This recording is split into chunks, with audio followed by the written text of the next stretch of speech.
Welcome to the Old Colony Planning Council webinar on demystifying the Affordable Homes Act. The Old Colony Planning Council is a regional planning agency that services 17 communities on the South Shore. In addition, we have 24 communities that we support when it comes to our area agency on aging work. We do a lot of work around planning, economic development, and transportation. We have delegates from all 17 communities. I'm currently the delegate from Pembroke and serving as the president of the council. One of the things we try to do when it comes to planning is help to demystify those state laws and state regulations that our communities are working with. And today we're going to talk about the most recent Home Act, which was the Affordable Homes Act that passed this spring. And to start us off in that discussion, we have Matt Noyes, who is the Director of Public Policy at CHAPA, or the Citizens Housing. Oh, I'm going to mess that up. You're going to tell us what CHAPA stands for, Matt, okay? Absolutely. He's responsible for helping to develop, direct, and implement the organization's public policy agenda. Previously, Matt worked for the Massachusetts Department of Higher Education as Director of Trustee and Government Relations, as well as for Youth Villages, Healthcare for All, and the AIDS Housing Corporation. He began his career as a staff assistant and legislative correspondent for Congressman Harry Waxman of California. Born and raised in Massachusetts, Matt holds a Bachelor of Arts in History with a minor in Peace and Conflict Studies from Holy Cross, as well as a Master's in History from UMass Amherst. So welcome, Matt. If you want to get us kicked off and help us understand better the Affordable Homes Act. I'm looking forward to this. Absolutely. Thank you, Becky. So as Becky said, I'm the Director of Public Policy for CHAPA, the Citizens Housing and Planning Association, a nonprofit organization that was founded about 60 years ago, coming out of the civil rights movement, believing that everyone has the right to a safe, affordable, accessible home in a community that they choose. So I'm here to talk about the Affordable Homes Act that was passed last month. We're still in September for a little while longer. Passed last month and signed into law by Governor Healy. So how do we start on this? So last October, Governor Healy introduced the Affordable Homes Act, the Housing Bond Bill, at a press conference in Chelsea. And then fast forward 10 months later, if you go ahead one slide, we have the signing ceremony in Newton.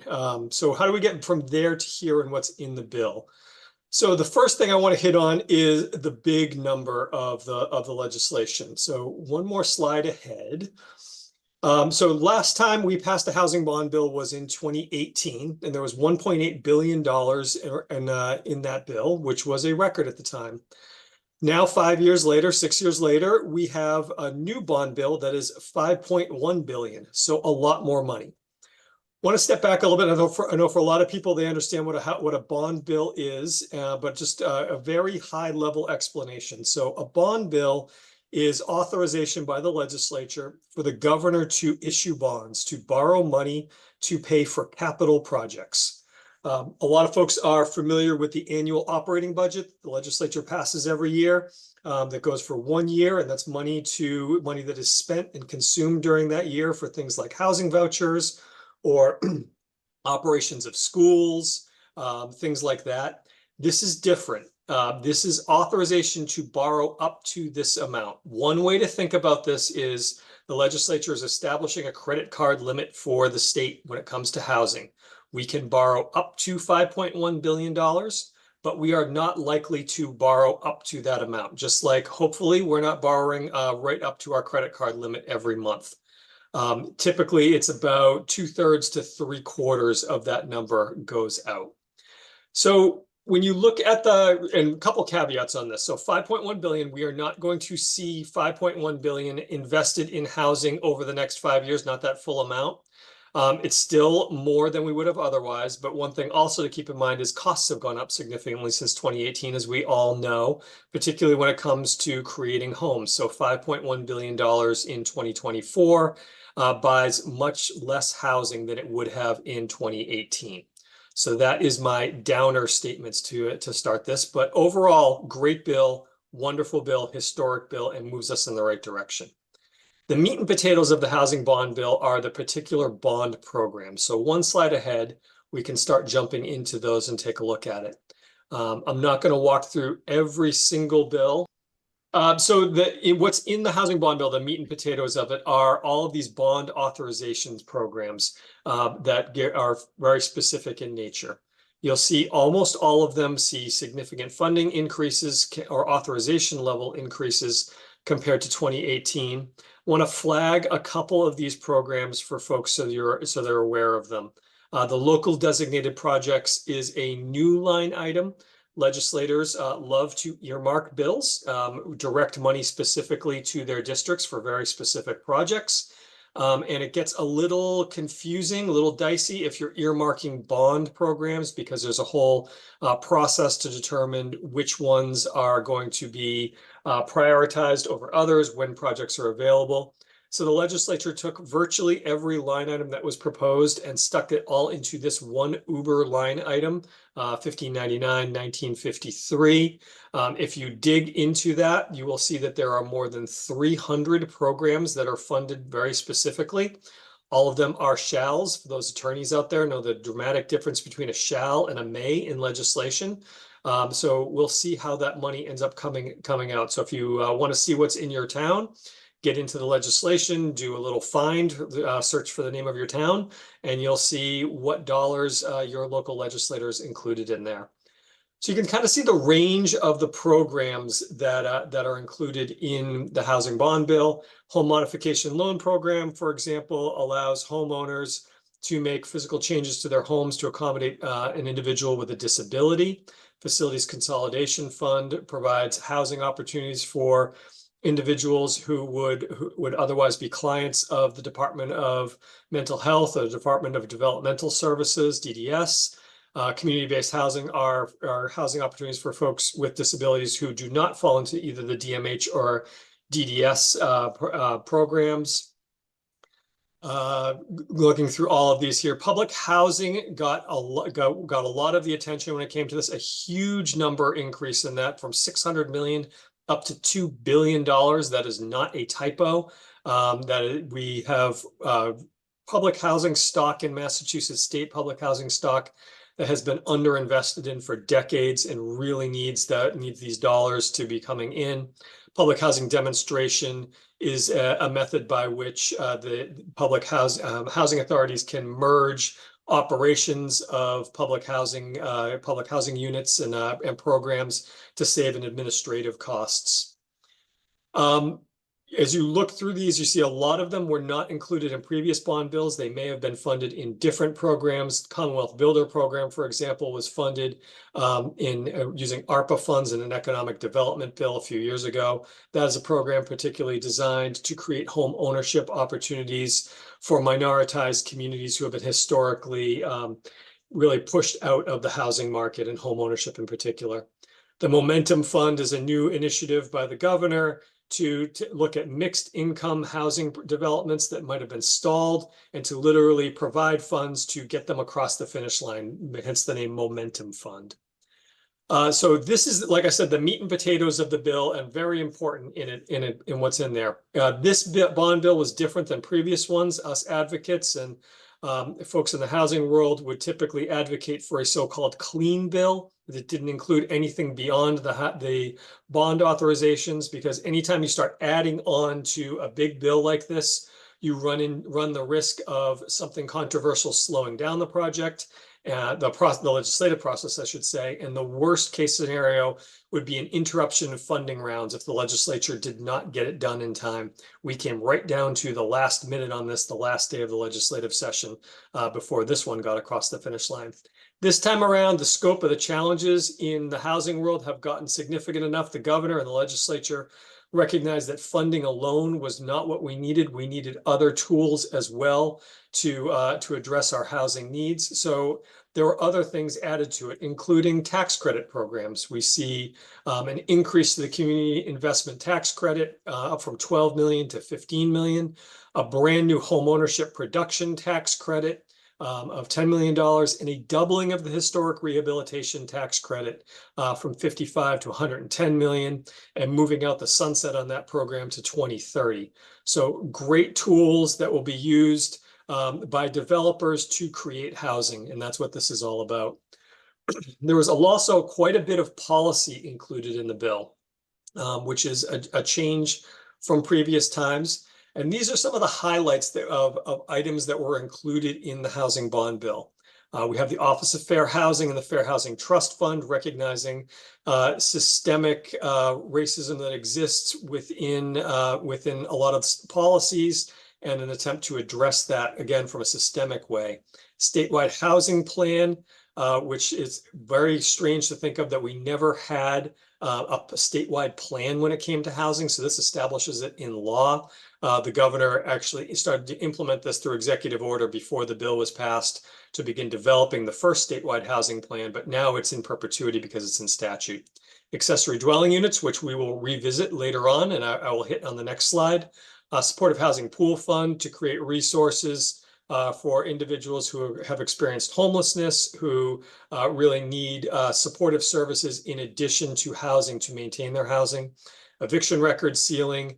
So a family, a household who has had hard times in the past, dealt with an eviction, can have those records sealed in certain circumstances so that doesn't follow them and present an additional challenge to accessing housing.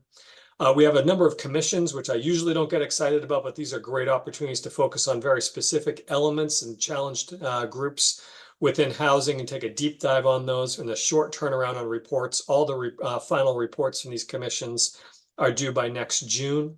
Establishes a healthy homes program to deal with things like asbestos and mold remediation in homes. And then it's also very important to recognize what the bill did not do. It did not roll back Chapter 40B, our affordable housing creation law that has been in place since the 1970s, which has been the really most productive way that we have to create affordable housing. There were amendments put forward that would have weakened 40B. Those were overwhelmingly shot down by the legislature. It also protected the MBTA Communities Act, Chapter 3A, which requires communities, 177 communities, mainly in the eastern part of the state, to create dense multifamily zones in and around public transit, around the MBTA, commuter rail, subway lines. There were attempts to weaken it, to delay it, to roll it back. And again, the legislature overwhelmingly spoke and said, no, we're not going back on this. This is an important tool, and we're continuing to move forward with it. So we applaud the legislature not only for what was in the bill, but what was not in the bill. I think that's an important thing to note. Accessory dwelling units, I know, are something that are very important for the discussion today. Wanted to just take a look at what is in the Affordable Homes Act in plain language in there. So accessory dwelling units are now permitted by right in all municipalities within single family residential zoning districts. So not every area of a town, but if it's zoned single family residential, they're now permitted by right. Cannot be required to be owner occupied, cannot be required to have more than one parking space. It's near public transit. There can't be a requirement for any parking at all with it. The HLC may issue guidelines. Again, that important may versus shall. We are urging them to do that, and we believe that they will be issuing guidelines on it. What is an ADU? It's self-contained housing unit with own bedroom, bathroom, kitchen, separate entrance from the principal residence, not larger than half the square footage of the principal residence or 900 square feet. These are floors with it, so a municipality can certainly be more permissive with this, but this is the minimum standards. Municipalities are allowed to enact reasonable restrictions. Now, how reasonable is defined as, I am not an attorney, and so we'll leave it to folks to figure that out, but there can be municipal restrictions on size of ADUs, short-term rentals. This is particularly of interest on the Cape and the islands when you have a significant seasonal turnover in housing and population. There can be site plan review by municipalities. There may be dimensional setbacks, bulk and height of structures. And there's also important to recognize there was a change made in there that only one ADU on a property is permitted by right. If you want more than one ADU, it requires a special permit. This was a compromise. There was some opponents to ADUs who put forward the specter of compounds popping up everywhere where you might have dozens of ADUs on a property. I don't know how realistic that was, but this felt like a reasonable compromise that the legislature came through. So one ADU by right. And just to close out with my last slide here, we are an advocacy organization. So I wouldn't be doing my job if I didn't highlight some advocacy opportunities when it comes to weighing into housing. As Senator Lydia Edwards, the chair of the Housing Committee, said during the bill signing, no one should think that the passage of the Affordable Homes Act means that we're out of the woods when it comes to housing challenges in Massachusetts. The work is just beginning. We have to do a lot more to really move us forward to where we want to be. So there's obviously the implementation of the Affordable Homes Act. I'm a lobbyist. It's a lot more fun to work on legislation than is work on implementation. It's a lot of hard work, but much more important in a lot of ways to get things implemented well. There is the qualified allocation plan, which is a wonky term. It is the standards by which the Executive Office of Housing and Livable Communities uses to evaluate housing programs and to make prioritization. This is a really important standard that folks can weigh in on and what should be prioritized. We have a state budget process that is coming up and kicking off next month. If you're saying to yourself, if you follow this type of thing and say, didn't we just finish the FY25 budget? You are correct. We did. We did that back in July. The budget is just about a 10-month of the year process. And so that will begin next month with state agencies presenting recommendations to the governor around what she should propose in her budget. And she will propose her budget to the legislature at the end of January. So now is the time to begin your budget advocacy if that's what you're doing.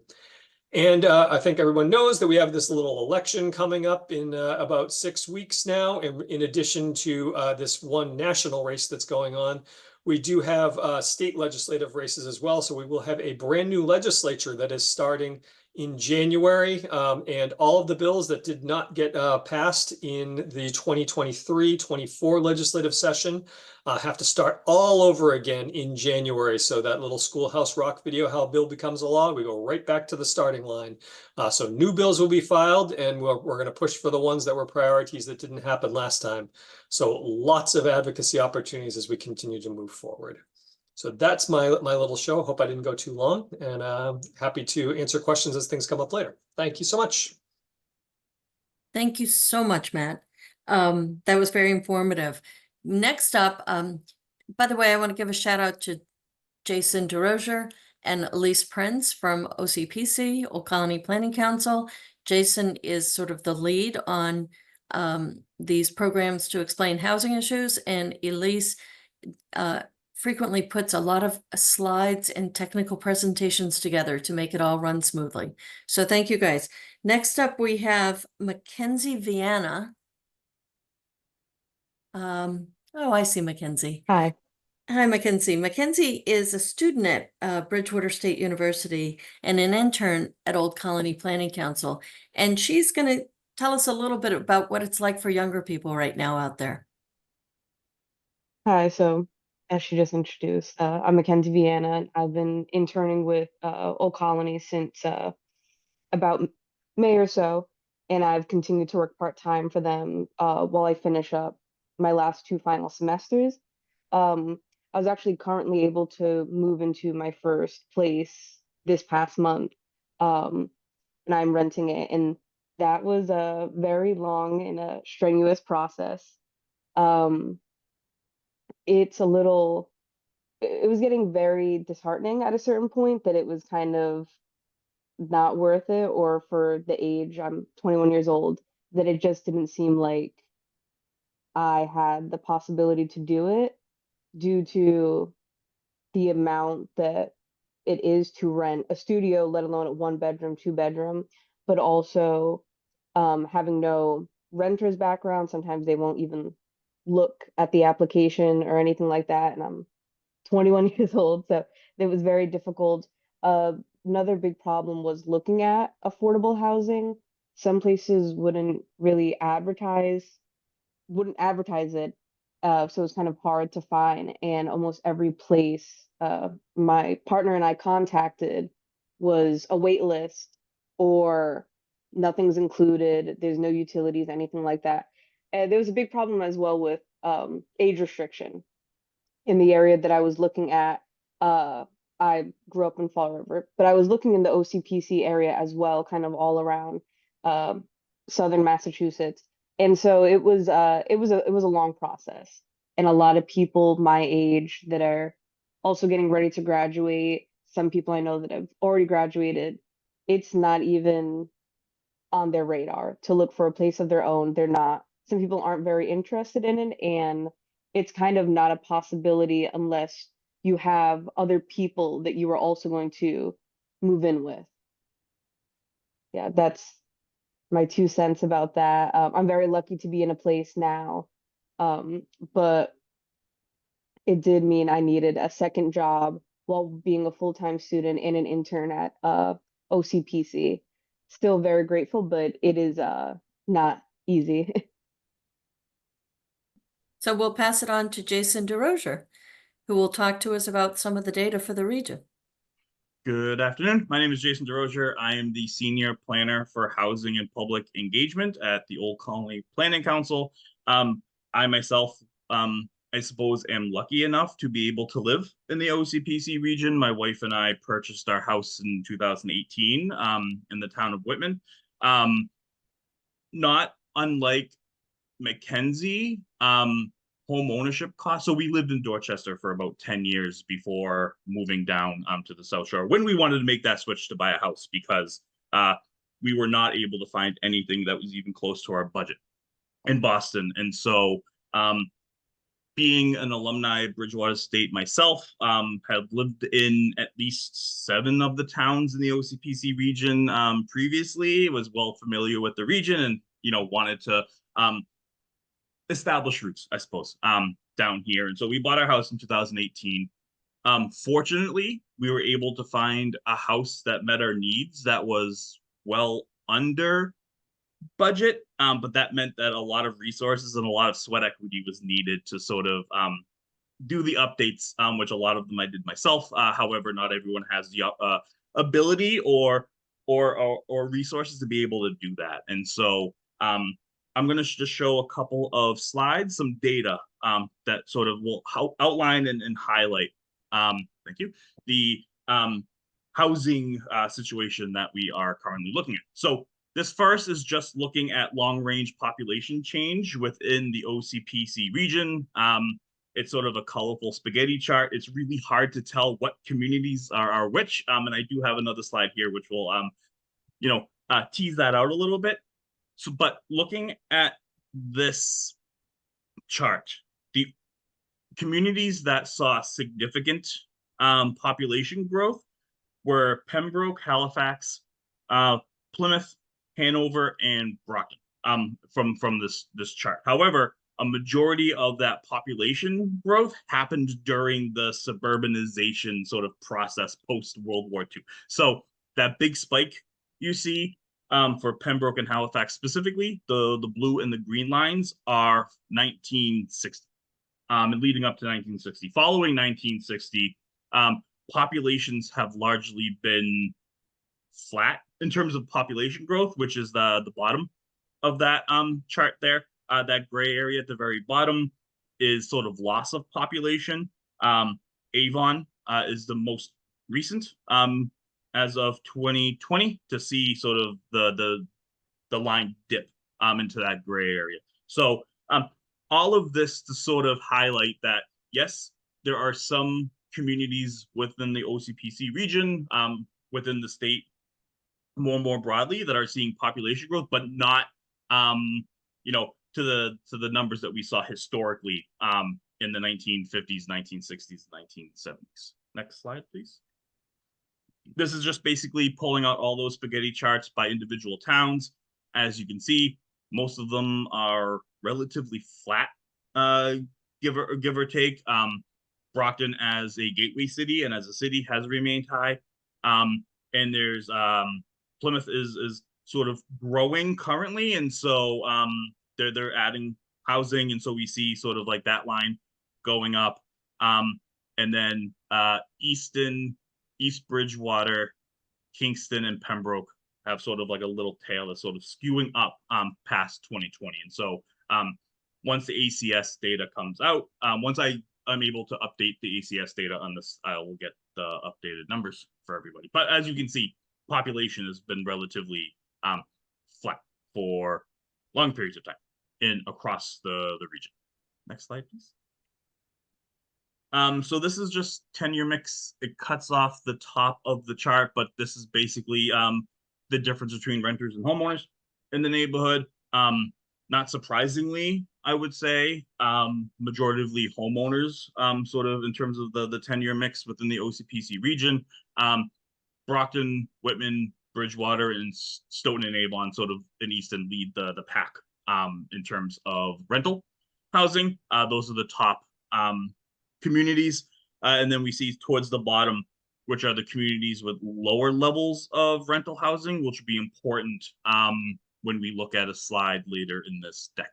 Next slide, please. This is just housing units by structure type.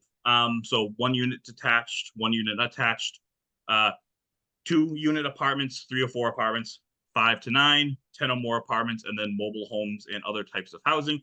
So as you can see, a majority of housing that exists within the OCPC region is 1 unit attached, single family homes. You get out of sort of the single family home sort of type when you get into, again, Avon, Stoughton, Easton, Whitman, Brockton. So this is basically a reversal of the previous slide that we just saw. You know, by mix. This is by structure type. So lots of single family homes in the OCPC region. Next slide. So this is housing unit by year built. The red is 1939 or earlier. Orange is 1940 to 1959, that darker burnt orange color. Lighter orange is 1960 to 1979, and then yellow is 1980 to 1999. The thing that sticks out with this slide is that a majority of housing, again, within the OCPC region, is older. A majority of housing across a number of these communities were built prior to 1970.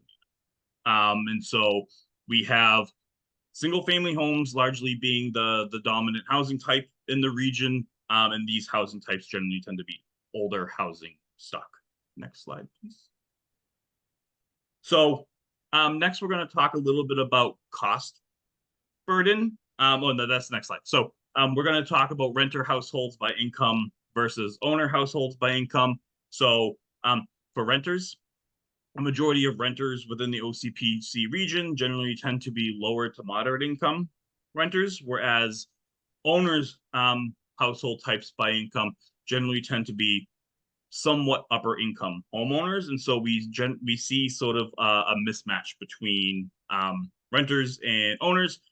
Renters generally tend to be somewhat lower income in comparison to owners, which is not necessarily surprising because it takes resources in order to buy and maintain homes. Next slide. This is cost burden. So on the left, you have renter households by cost burden. On the right is owner households by cost burden. How we define cost burden are households spending more than 50% of their household income on house costs. So for housing to be considered affordable, HUD, the Department of Housing and Urban Development, generally tends to say housing should cost no more than 30% of your household income. Anything more than 30%, you are cost burdened. Anything 50% or more, you are severely cost burdened. So as you can see, a majority of renters in the region are not burdened. And I'll say why in a second. We look at owner households, which are also not burdened. But if you look at where the burden exists, it's somewhat interesting because the renter burden exists in communities that have higher levels of rental housing. And so you're not necessarily, renter households are not cost burdened in Halifax, for example, or Plimpton, and even Duxbury to in a sense, because there's not an overabundance of rental housing for those renters to be cost burdened. A majority of rental housing in those communities are going to be subsidized housing units, 40B rental units. And so generally you may not have that cost burden exist. Next slide, please. I just want to highlight this for a second and stop here for a moment, because we're here to talk about the Affordable Homes Act, which is largely about the preservation and creation of homes. One of the sort of challenges you experience in working with some communities and working in some communities is sort of the impact on the public school system, particularly when it comes to multifamily housing. I think this data is important because it highlights that there has been a widespread change in enrollment patterns that we've seen across the state, where we're not seeing the enrollment numbers that we used to see. I did a deep dive, for example, into Halifax's school enrollment. I looked back over 31 years of school enrollment, and they have had a minus 21% decrease, 21% decrease in school enrollment in the last 20 years. And so housing is a deeply personal issue. People want housing for a number of reasons. People are sort of resistant to growth for another number of reasons, but it's important that however we view the sort of situation, that we're sort of using the data to sort of highlight and tell the story. And so wanted to stop here for a minute just to show that school enrollment is down across the board, and the way that school funding is tied to student enrollment, we need to at least sort of like recoup or keep numbers where they are, so that we're not in a place where municipalities are losing money due to drastic unenrollment of students. Next slide. And then lastly, I want to stop here. All of the data that came from these slides, and so the charts you saw is from MHP's Data Town. That last slide on school enrollment is from MAPC. On a deep dive, they did a study that they did on sort of impact of school enrollment and housing. This one is eviction filing rates by municipality between September 2023 and February 2024. I just wanted to sort of look at the OCPC region. The highest number of evictions within the OCPC region is Bridgewater, Kingston, Brockton, and Stoughton. Again, communities with higher levels of rental housing. And so when you have higher levels of rental housing, you're more at risk of having tenants being evicted from that housing. The reason why I wanted to sort of provide this slide is because the Affordable Homes Act provides certain protections against evictions, as well as eviction filings to be sealed. And so not some of these evictions might be from what's referred to as, just cause evictions. The tenant does something to be evicted, non-payment of rent, destruction of property, whatever. However, there's also a large percentage of evictions that are no fault evictions, which means that the tenant might not do something to be evicted, but maybe the landlord wants to increase rent or wants to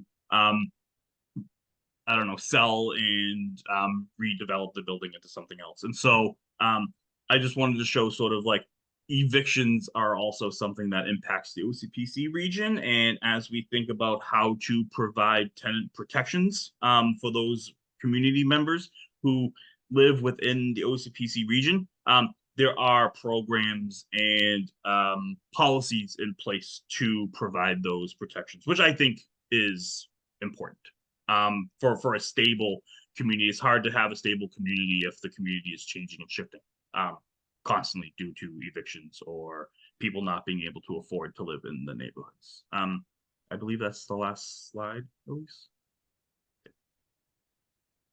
So now we're gonna do a quick review of a resource that's out there called Housing Navigator. So please excuse while I share my screen. For anyone that's not familiar with Housing Navigator, Housing Navigator is a great resource. It's basically a 24/7 housing search tool that anyone at any time can go on and find affordable housing. So as we heard from MacKenzie's story, having a hard time finding that housing, finding the information that you need to do your own housing search. We can do that from the comfort of our own homes, on our phone while we're getting coffee somewhere. It really puts the control of housing search into the hands of the folks that are searching for housing. So this is set up in a few different ways. There are units you can look for available soon. There are 17 properties as of right now, accepting applications for upcoming lotteries and openings. This first comes, first serve, which are units that are available for immediate occupancy. Short wait lists. So there are 17 properties where an applicant can be expected to hear back within 6 months. So 6 months is sort of short term, within the housing search process. And then resources, learn more about using this website to search for a home. So let's say I am, I own my home in Whitman, but let's say I want to move to Whitman. So I would just type in Whitman in the search bar. And what it will do is pop up every development or housing unit in Whitman that has an affordability sort of thing to it. So rent based on income. There's a wait list open for a 3-bedroom, including accessible units. If I'm looking for an age-restricted unit or a unit that's has a disability restriction, those are also listed here. And so, I have options. And so if I just want to click on listing for a minute, it will show me a couple of photos, any restrictions that exist, and then the wait list. And then if you scroll down, it'll basically tell you what the monthly rent is. So this one is to 30% of household income, which makes it affordable, and then approximately yearly income. So if I'm a one-person household, it's $69,000 or below. Or for a 2-person household, it's $78,000 or below. I can turn the AMI on if I want to, and it'll tell me it's affordable to households up to 80% of area median income. And then also provides the amenities, the utility information, whether it includes that or not, bedroom sizes, pet policies, and then sort of priority and preferences for an affordable unit. So if you are, if you work for a municipality that has folks coming to you who are housing insecure, looking for housing, this is a great option, so a great tool to use.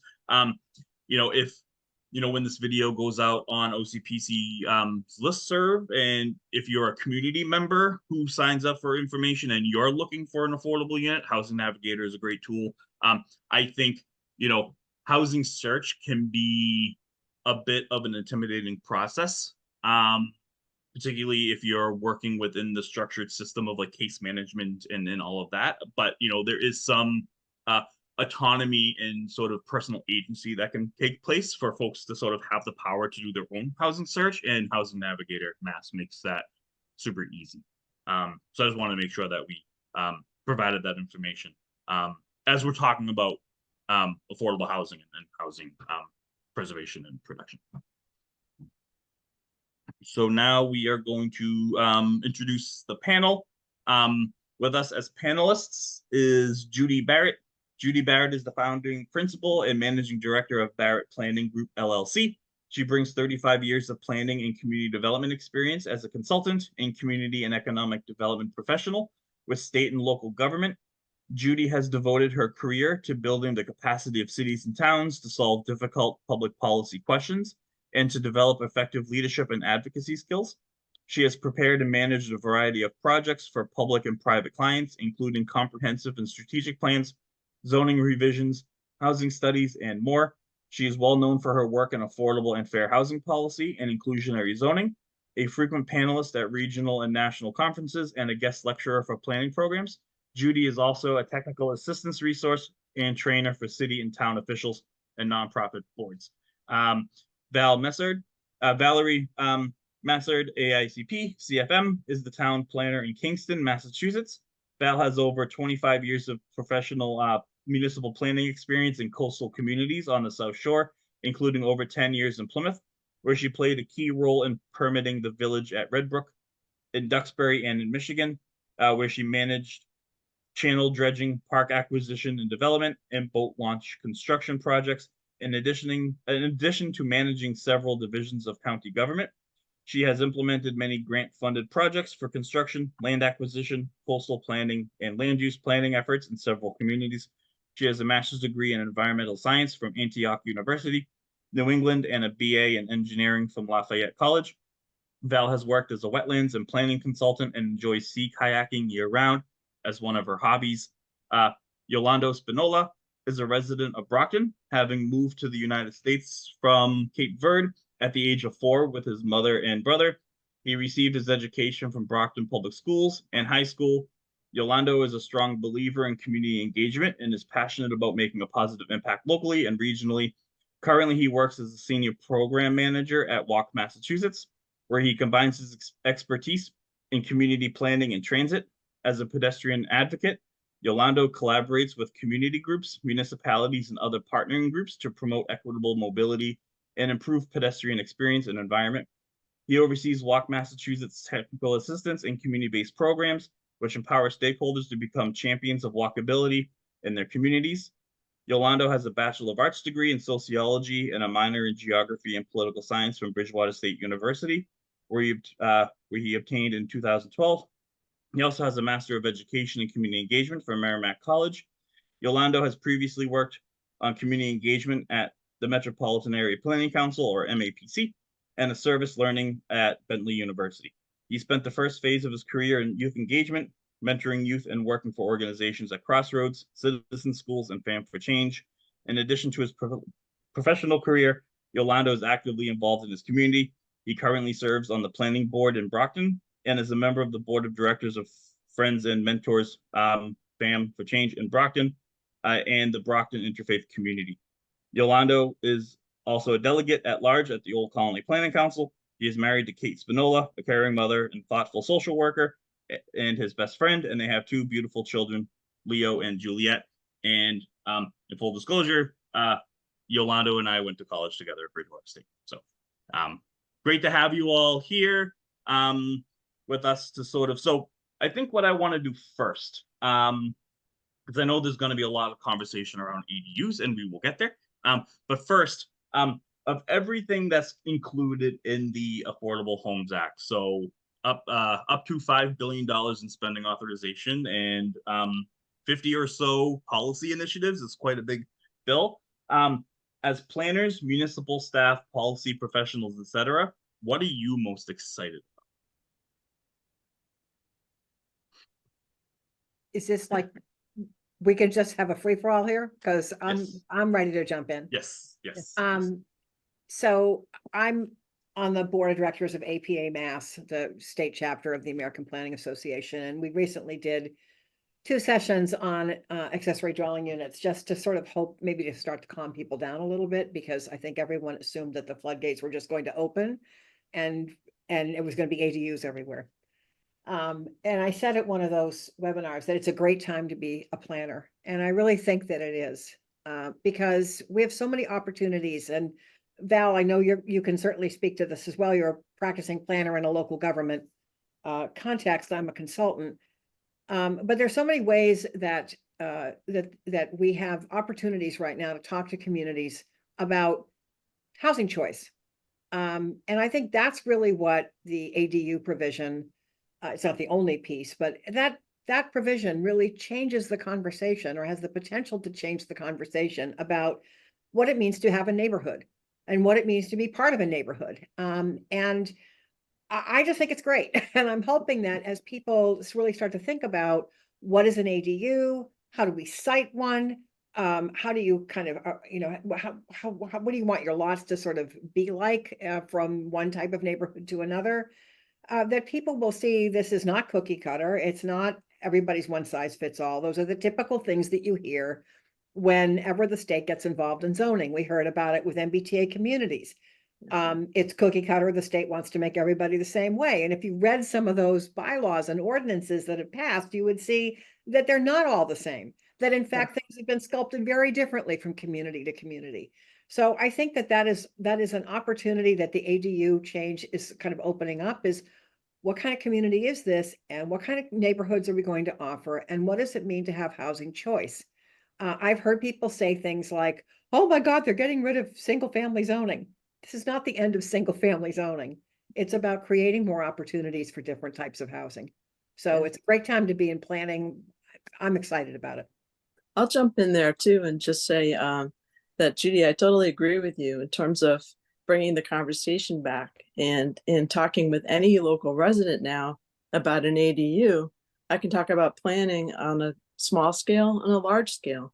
And it really brings the concept down to the ordinary resident who doesn't deal with this every day, for them to help understand what we're talking about. And I think it's another really cool aspect of this is that one of the biggest issues we have on the South Shore, as I think was demonstrated through Jason's discussions, is we have an aging population and we have folks moving away. And what do we need? We need small units for people to either start or slow down.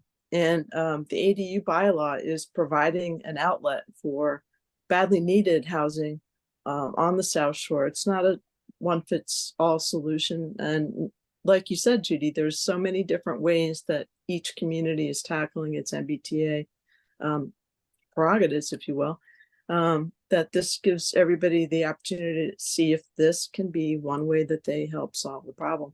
And I'll jump in and say too that I'm excited about the grant money that's going into these housing choice and house planning and house infrastructure grants. I think it's a big deal that infrastructure needs to be there to support the additional housing infrastructure. You're going to have more water, more sewer demands on the town, and the need for traffic improvements. All of those things are being spoken to with the possibilities that are in this grant, in this bond bill, if you will. So, Iolando, what are your thoughts on this? Yeah, I'm very excited about this too, and happy that it's like starting the conversation on basically a big emergency that we have in regards to housing in the whole state. And I think we need folks to lean into this challenge that we have and bring to the table some solutions that maybe are a little outside the box or a bit more creative. And I think like this bond bill starts to put some creative solutions on the table for us to think about what our communities look like. Yeah, the ADU piece, I feel like it's gonna help to make our communities a bit more walkable, a bit more mixed use in some ways. Like there are gonna be more people doing some interesting stuff in our communities, and it's helping to meet a variety of different needs. And then I also, one piece that is in the bill, and it's just like starting the conversation, is around social housing, which is a concept I think that like could be elevated. And I love that Massachusetts is leaning into it and like piloting something like that. And it's kind of something for the whole country to learn from. And yeah, we need other options than just, other than just like rental or home ownership. Like we need some options in between. And I think social housing starts to pilot and think about that. So I'm really excited about us leaning into this and trying to address this challenge. Yeah, and I'll add too, and thinking of listening to my peers here, that when we talk about neighborhoods, what we want to talk about is that mix, that intergenerational mix, the mix of incomes, the mix of people that make up a community.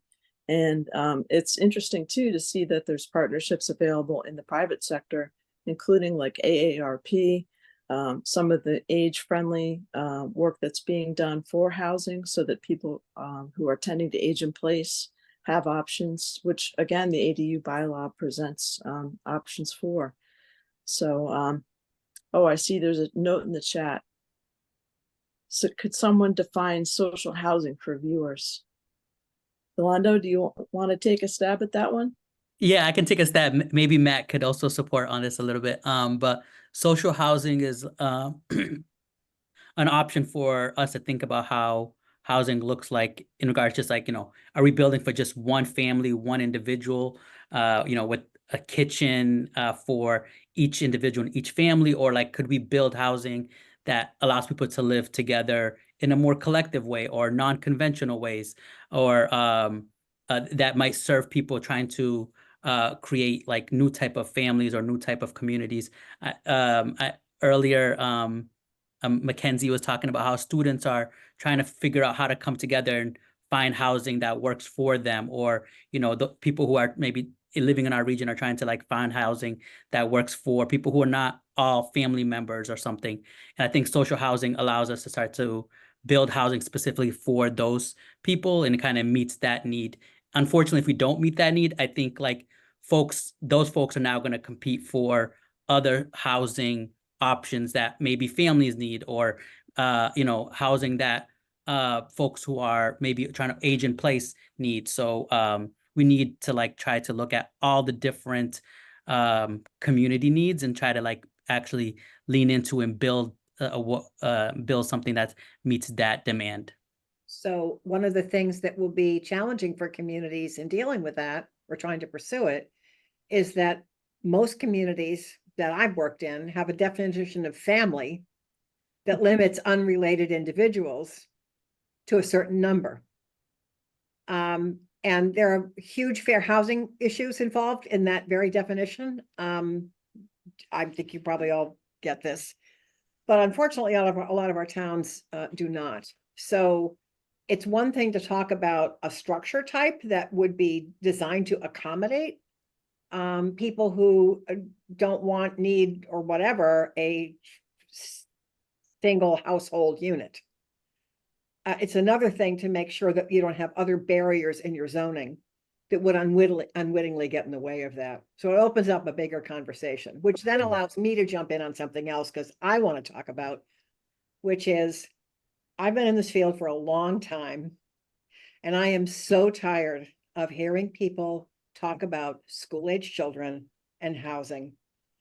And I think if we're going to have a state fair housing office, the first thing that state government needs to do is to stop talking about school enrollments, because every single time we do this, we are essentially saying it's okay to think about housing policy in terms of who's going to live in the housing.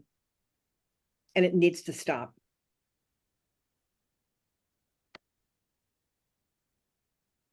Yeah, I know that there's fear, if you will, when people come into town and say, oh, I want to put in affordable housing, or I need to put in apartments, and those conversations start to happen.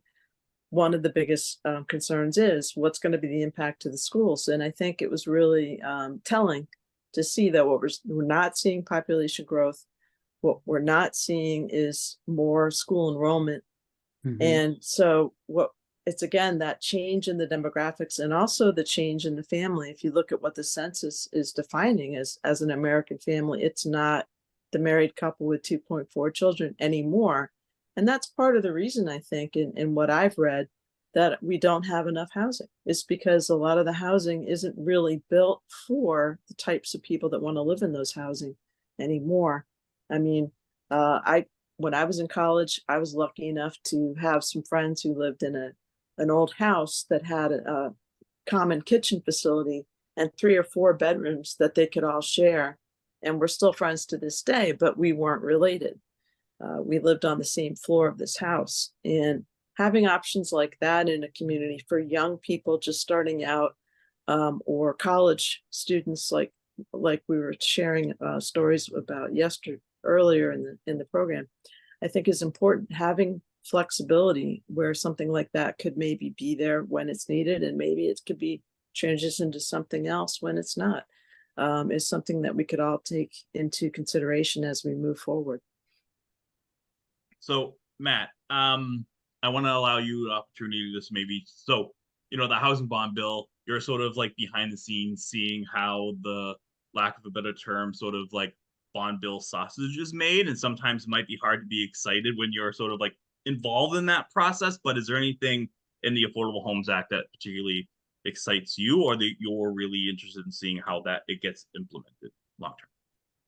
It's hard for me to come up with anything I'm not excited about in the bill. This is not just because I'm a developed housing geek here on this. I think there's just so many opportunities in here, and I think one of the things that I'm hearing this discussion that is so important is the idea of the range of housing. that we really love that the governor has embraced the message that we have been working on putting out along with a lot of other advocates. We need 200,000 new homes in Massachusetts over the next decade. That is to stabilize prices. We don't need 200,000 McMansions. We need a range of home types. We need a range of homes for folks at various incomes to actually address the affordability challenges that we have in Massachusetts.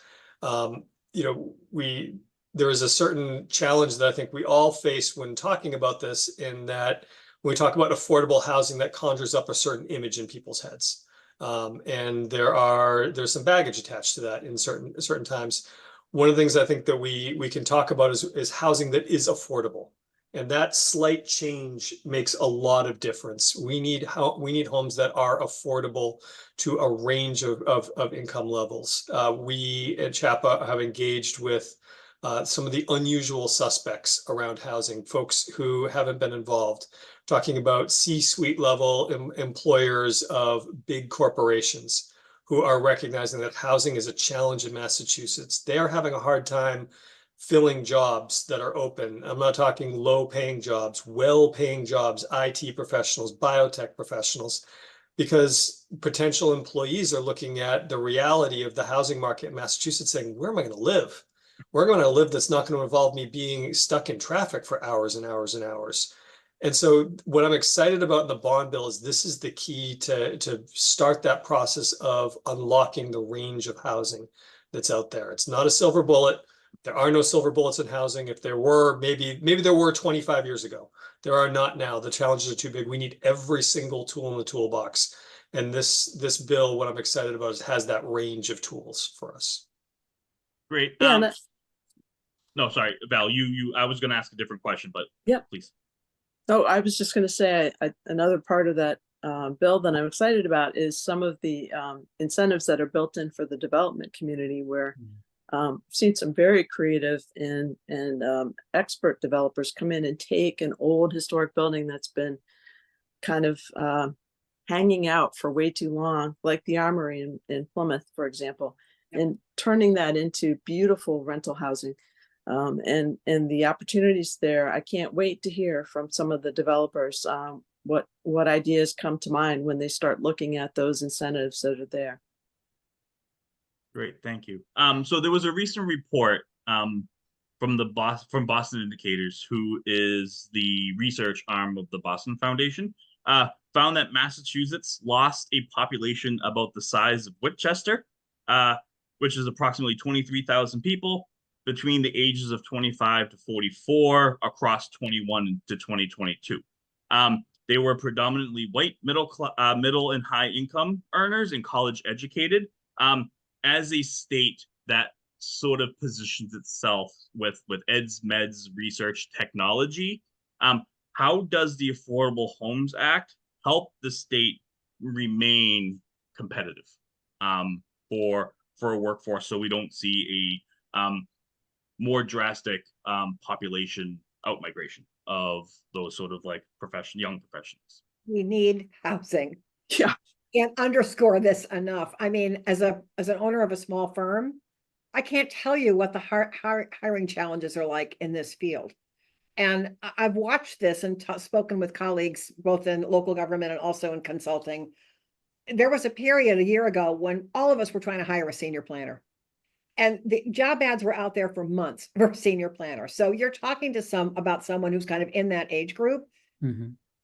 We lost a young planner here who moved to the Southwest, who did take a modest cut in pay, but she was saving over $12,000 a year in housing costs. So it just made more sense to her to leave this economy and go to another one where she could have a sort of decent quality of life.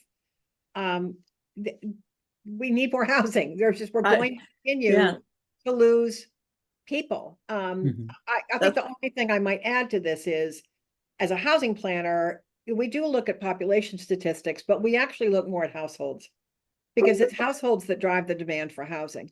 And so one of the things that I think we're really paying attention to is, as population numbers may go up or down, what's actually happening with the rate of household growth. And if your household's forming, can't find a place to live, they are not going to be here. Yeah. I have 9 children, and when we were all under one roof, we were in one household. We were in one housing unit. As those kids moved out and formed their own households, all of a sudden the demand was 10 housing units. No, and so I don't think sometimes people forget that it's really about household formation.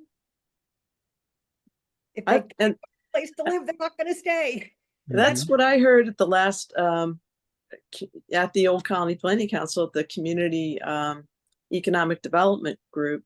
That's what they said, that we've already reached the breaking point for the business community in terms of being able to hire. We have older housing that needs work, as I think we've talked about here. We have winter and seasons that make it challenging to do that work. And then we have people who are looking at, wow, I could get something new that's furnished for half that price in a different state. And we're not able to get that talent to come here, even for good salaried pay. So how are we going to do it? We've got to really, and we've got to act fast. This idea that it was an urgent crisis.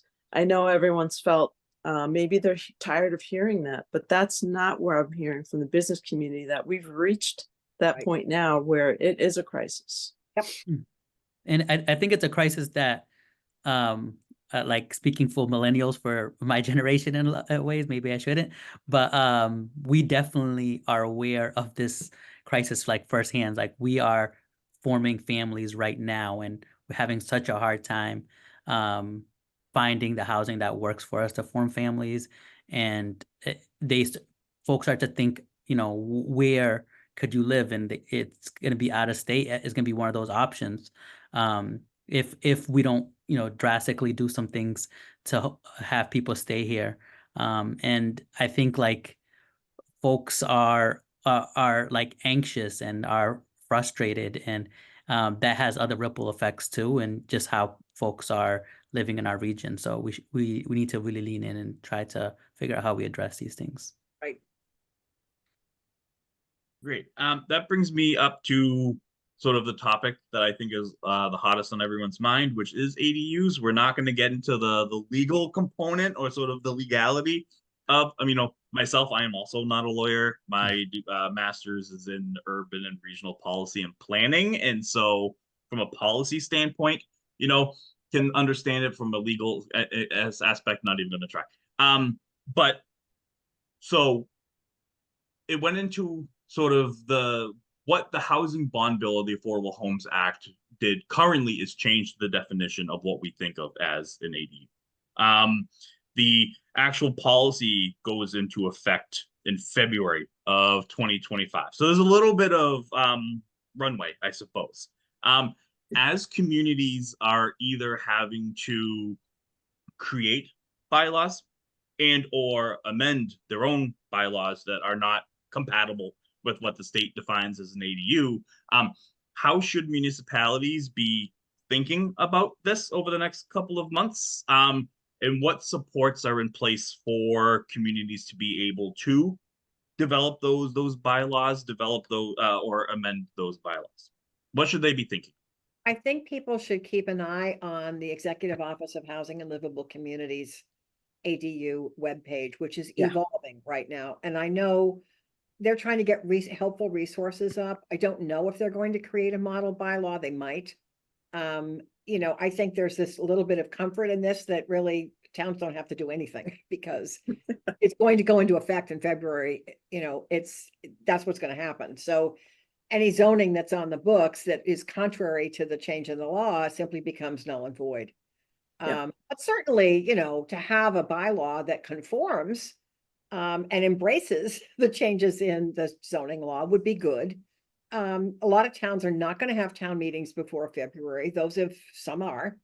But I think really probably an important thing is to be making sure building inspectors understand what's coming, because that's where people are going to go. If they think they can get a building permit for an ADU, it may not be the planning office. Although, people like Val are really helpful to people who want to know what they can do with their property. But some folks are just going to go straight to the building department. So how do we help building inspectors understand what's coming and what some of the issues are? And I also think there's an important opportunity here for planning departments and building departments to talk, because there are issues around the building code that may come to bear on how especially detached ADUs or so-called separate structure ADUs are cited on a lot. So internal conversation is important. I think maybe having some resources available for, oh, if you want to do an ADU, here's kind of the sequence of steps that you need to go through. One of which is going to be, how are you financing this thing? Yeah.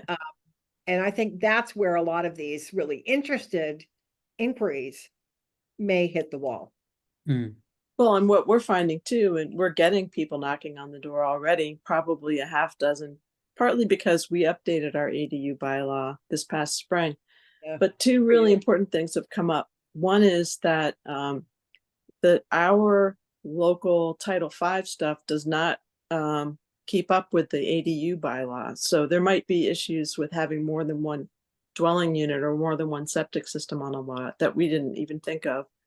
Another thing that's come up is we were able to take a look at setbacks and try to deal with setbacks on older houses, older lots. And I think that if towns want to focus on anything that they might feel would be a reasonable regulation that they could get in place before February, just advertise it by February 2nd, would be the very minimal regulatory idea of having maybe appropriate setbacks and thinking about those older lots versus newer lots and the differences that can bring up. And lastly, we're looking at our existing newer zoning bylaw and we're saying to ourselves, okay, we allowed it in a lot more zoning districts than just single family. We need to keep this in place because we're allowing it by special permit in these other places. And we will need to modify it though to address the single family districts. But I think that it's important to look at it like what isn't going to get captured. Anything over 900 square feet isn't going to be captured by the state law. And do you want to try and capture it or are you going to leave that kind of hanging for later? So Yeah. Val, I'm going to ask you a question. How do you define a single family residential district? You want to take that one on? I know it's so elusive how it was written and I get the intent, but it's going to definitely keep the courts busy. Yep. I have a question too in regards to like the financing piece for ADUs, seeing, this is something that's going to be coming down the pipeline. I don't know if like the banks and people who are going to be supporting with a lot of this financing, are they anticipating this? Have they created the financing mechanisms to support people to do this? Matt, I see you nodding your head. Matt, you seem to know. Yeah, we are in contact with folks at banks who are looking right now at creating products exactly for this, because this is an issue. One of the first calls I got after the bill was passed was somebody saying, well, where do I apply for the grant funding on this? And I said, no grant funding. That was not in the bill. So I think, Judi, I think you're 100% right. I think we're going to see a lot of interested people get hung up on the dollars involved in this. I think there's a lot of possibility here. It's not so simple as just we passed this and now we're going to have 1,000 ADUs across the state. It's much more complicated than that. So the dollars are going to be very important to figure out how that's going to happen.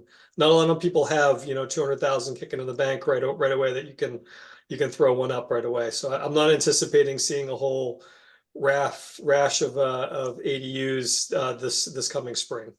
Right. That's everybody's fear, but they're not really foreseeing just the financial barrier for people, sadly, who may be the most in need of an ADU for their own financial situation. It's going to be tough.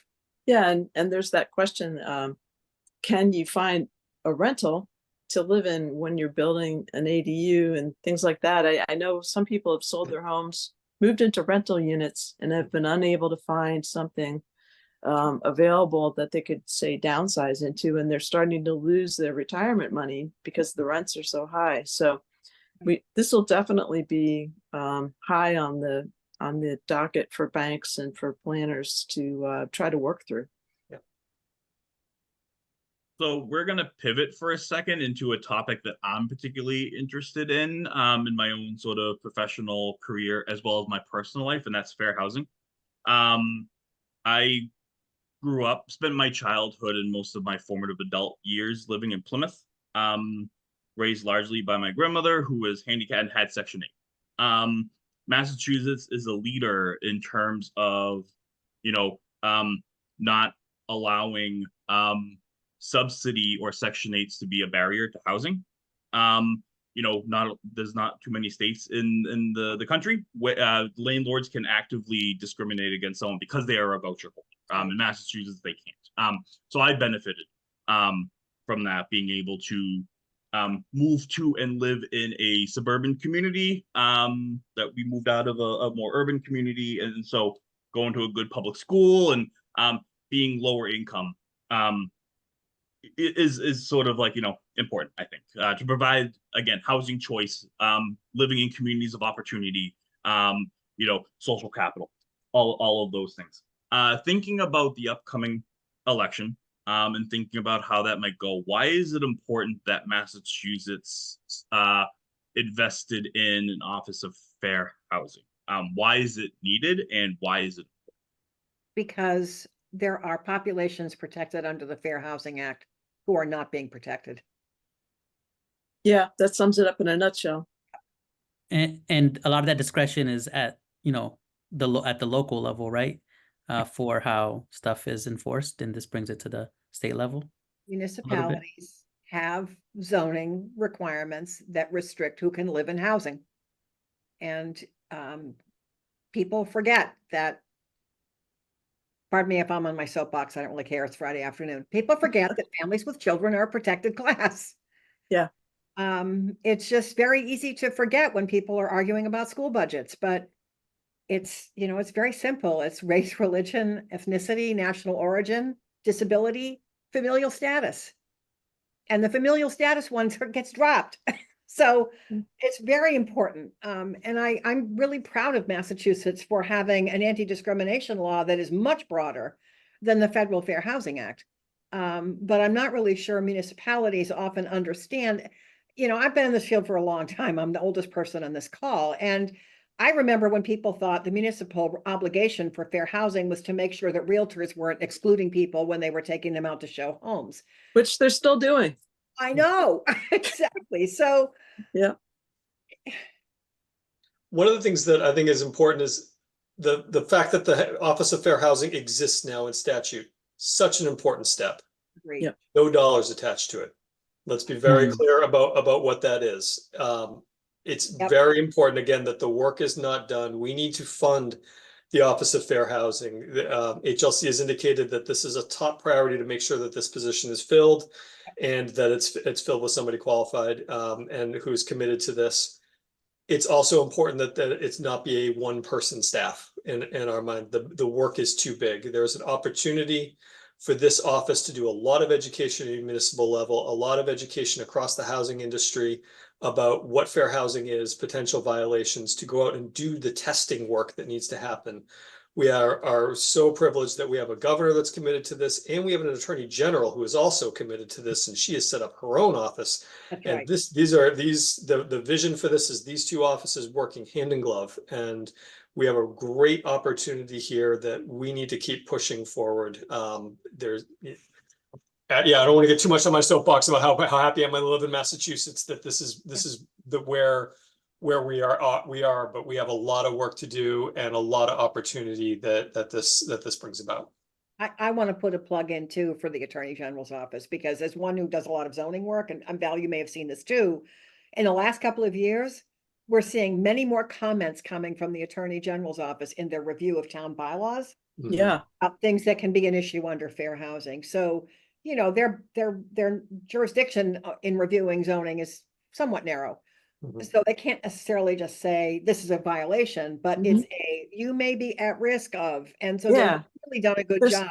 And they're also looking beyond the language that they're submitted. They're looking at the entire bylaw and saying, here's some places where you could consider addressing to even make this work better. And I think that's pretty proactive and pretty cool. It's been very, very nice as a planner to see that happening.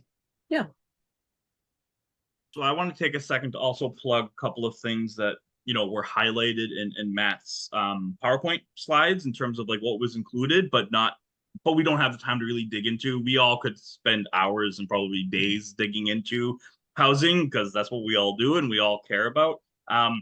Housing is a complex issue. That, you know, 200,000 units, we have that number, but it's a big undertaking to make sure that we not only provide that many units, because that's what we need to stabilize, but we also need to probably build more than that in essence, and preserve more than that in order to completely solve the housing crisis. With that said, I dug through all of the pages of the Affordable Homes Act, and there is $14.9 million in investment in public housing authorities in the OCPC region. So that $14.9 million is invested within 9 communities. So it's not even the whole OCPC region. 5.8 million of that is for Brockton, but 39% of it is not, which I think is an important number because that's investment in public housing that's not in gateway cities or in urban communities. So we have public housing everywhere. And it's important that we maintain that housing because it's one thing to provide the housing, but if it's going to fall in disrepair, it's not maintained, people are not able to live in quality affordable housing. And we need to make sure that quality is also part of it. So I personally want to send sort of my kudos to the state and the representatives, specifically the representatives and senators within the OCPC region who fought for that money and earmarked that money in the Affordable Homes Act. And that is on top of those, so those are specific earmarks to those communities, and that's on top of the $2 billion that's in the overall public housing line. $2 billion, big number, absolutely big number. Our estimates are that to fully address all the deferred maintenance and the needs across our state public housing system would be 8.4 billion. 2 billion is definitely a step in the right direction. There's going to be a lot more work that needs to be done for sure. Yes, great point. Val, my last real question is for you as a sort of municipal who's doing the work on the ground. And you had talked about sort of the importance of housing choice funds, housing works, the state housing trust funds. You can talk about policy and sort of spending authorizations, and that's rather sterile sort of language.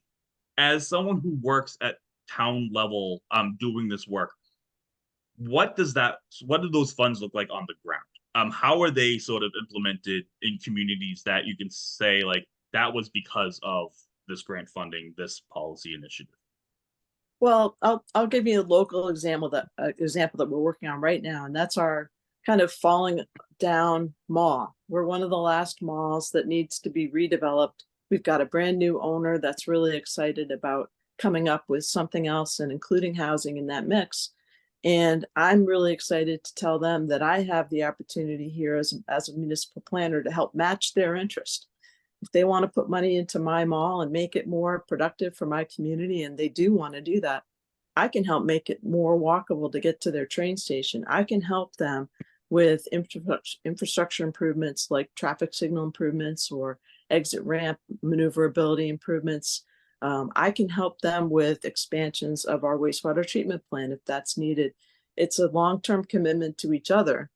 And I think that's going to help all of the local planning communities. As someone comes in and knocks on the door, the state's given them a great opportunity to say, I've got these resources. I really do want to partner with you. And that's something that we really need. The towns don't have those resources. As everyone knows, the cost to maintain and build new infrastructure just continue to go up. And the resources that the towns have are not that high, but with the state's help, we really have something to look forward to, and to have that helping hand is going to be very helpful, not just for housing, but for other projects as well. Great, thank you. Yes, Becky, please. So I know that everyone on this call really understands the challenges of housing and the challenges of having people who work in our towns, work in our programs like group homes and other programs for people with developmental disabilities. There's so much need out there for housing that folks who work in our area can afford. But I'm hearing from a lot of people about fears. And I'm hearing from people that they fear that a more rural, less crowded environment is going to be lost. And I know you guys think about this all the time, right? The mix of housing and the mix of communities out there. And I just wonder if somebody wants to talk to that fear and help to people to understand that this is about, when I think 40 years ago, there was a mix of housing for people at different income levels in towns, because the mix of people who were out there and the mix of families out there in our towns was maybe a little different, and the cost of housing was different. But maybe somebody wants to address that fear, because I know it's out there. I know when people are out here talking about Affordable Housing Act or 3A or any of these issues, they have those fears. And I just wonder if somebody on the panel wants to step in and address them. So usually I like to understand what's under the fear, because things like the character of my town, the character of my neighborhood are the things that you hear. And there are a lot of ways through community design standards that you can address visual change, physical change. So those are answerable, but then there's other stuff driving the fear of change. And I think the most important thing we can try to do is get at what those layers are underneath. Yeah, and I'll also add that change brings anxiety no matter what, and we're going to change whether we like it or not. At least this gives us the opportunity to have some control over how we react to that change, and also to have input into that change, because it's going to look like redevelopment for a lot of us, not new development. And that's a big thing. Like, maybe it's a great opportunity to take some of the older housing stock that isn't holding up very well and reinvest in our communities. And it doesn't have to be something where we're creating change that isn't what we want. It could be change that we really do need and want. Right. And how can we have that conversation? And I think one thing I would say is I recognize the fear of change. Change can be scary. The unknown is a scary thing, and that can be a legitimate concern. And Judi, I hear you about some of the underlying what's underlying that, and that is absolutely there. But there's also a question of what are the consequences of not changing. And the consequences of not changing are we lose young people, young adults like MacKenzie, who can't find a place to live. Grandparents can't be close to their grandkids. We lose teachers. We lose public safety officers. We lose public works departments. We lose any number of things by not changing. And that we lose businesses. We absolutely lose businesses. There's a story that I know we're very close to time. There's a story that I've heard several times over about a dry cleaner in a Metro West municipality that had been there for 90 years, and they had to close up. And somebody asked the owner, why'd you have to close? He said, for decades I've fought housing in this community. Anytime there was an opportunity to develop, I fought it, and I was wrong, because I don't have any customers left now. And if I had not done that, and we had the homes around here and the residents, I'd probably still be in business. And a multi-generational business is no longer because of that. And there are real consequences to fighting that change. So I recognize the fear. We also have to recognize the danger in not changing too. Good point. A good point. Yeah, I mean, I think one thing I like to I've been doing organizing and advocacy around housing for a long time. I'm sort of new to the planning arena, but I've sort of done a lot of the grassroots work in terms of housing justice and sort of housing work. Although my sort of professional degree is in planning, I went the community development route first. And I think that context is important, because when you're talking about community character, yes, community character includes the built environment in terms of what the community looks like, but you don't have community character without the people. The people are what makes the community character. And if you lose the people, you lose the character. And the only way to retain the community is to provide housing that people can have access to through the various courses of their life, from, you know, being a student to moving out as a single person, maybe, to having, you know, moving in with your significant other and establishing a family, and then maybe going from a starter home to a larger home, and then, you know, downsizing if you need to. But we don't have that spectrum of housing opportunity and housing choice. And so housing neighborhood character ends up not necessarily stagnating, but it's not as sort of robust or vibrant as it could be if you had a larger variety of housing options and housing opportunities for people that reflects choice and the changing nature of people's lives over their life course. I guess in my closing, I would like to say housing is not important for what it does, for what it is, but for what it does. Yes, housing is shelter, but it's more than that. It's where people congregate. It's where, you know, you share dinners and celebrate, you know, milestones in life. And if you don't have housing that's affordable or that can accommodate your various life stages, then it's not a home. It's just sort of like a roof. And really thinking about the side benefits or the value add that housing provides for us as individuals, as families, as communities, I think is important to not lose sight of. Iolando. No, I think you summed it up well there, Jason. I was just gonna say, like, it's us being innovative. Like, people love the character of their towns, but there are things that we might want to change. So I think people should look at parts of their towns or cities that they want to change, and there's opportunity there. Val was talking about the mall and how that provides an opportunity, and malls need to change. So, like, how can we best utilize places?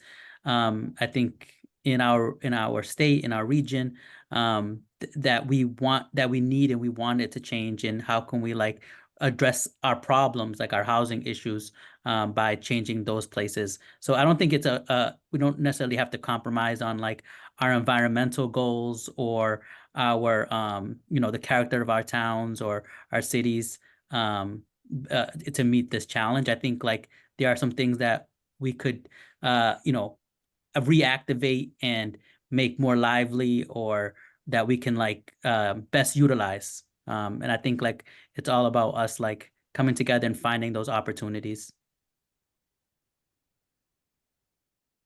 Well, Jason, are we ready to wrap up? And thank everyone for being here with us.